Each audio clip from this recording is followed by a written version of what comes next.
Hey guys, what is up? This is Arpit from DesignChef, and in this tutorial we'll be creating this interactive card flipping animation inside of Protopie.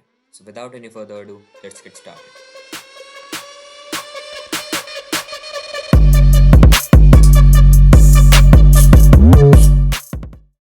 Alright, so here we are in Protopie, and the first thing we'll do is import both of the sides of the card, that is front and back. Just align them at the center. Now to make the card scroll, we'll have to create a scroll container. Make sure it fits the size of your cards. The origin point in the center. Next thing we'll create is a long rectangle, something like this. Let's centerline this as well. Yeah,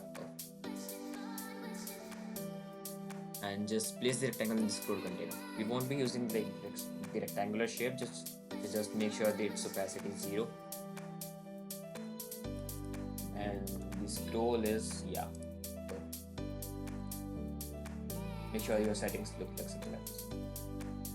Right, so to make it rotate in 3D, we'll have to create a chain container. Chain container basically does it like when we scroll through the container one, when we scroll through it, it will affect everything which is inside it. So we'll put 3D rotate because when we scroll through it, we want to copy 3D. We'll choose the front side of the card, we'll make it 2000 just to make it more realistic. Range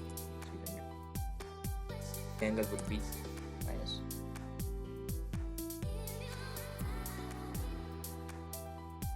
Minus 1. You can do the same for the back as well.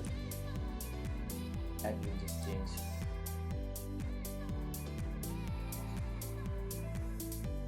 Card is flipping really well, but the thing is we can't see the back of the card because overlapping. So we'll have to make the front side of the card disappear somewhere in between, somewhere here.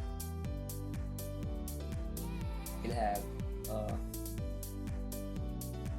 the front card and we'll reduce the opacity from 100 to 0 and we'll reduce it somewhere in between. So we have chosen a range of 300, so let's choose a number in between 40. You can use such elements in your prototypes to make them more interactive. So this is it for the video guys. I hope you enjoyed. I hope you learned something. If you did, make sure to like and comment on the video, and I'll see you in the next one.